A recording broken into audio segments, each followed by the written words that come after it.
جو ہڈیوں کی صحت کے علاوہ دانتوں کے لیے بھی بے حد مفید ہے۔ لیکن دودھ کا فیس پیک جلد کے لیے بھی بے پناہ فائدہ مند ہے۔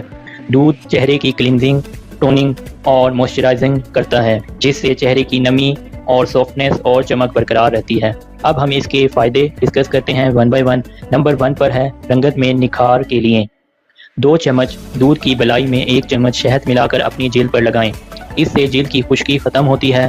دودھ اور عرق گلاب مکس کر کے پورے جسم پر لگانے کے بعد جسم کا رنگ نکھرنا شروع ہو جاتا ہے۔ تازہ دودھ کا تھوڑا سا استعمال بھی بہترین نتائج دے سکتا ہے۔ اگر دودھ پھٹ گیا ہو تو اس کا استعمال بھی مضر صحت نہیں ہوتا، یہ بھی جلد کی قدرتی پروٹین اور کیلشیم کو برقرار رکھتا ہے اپنے اندر۔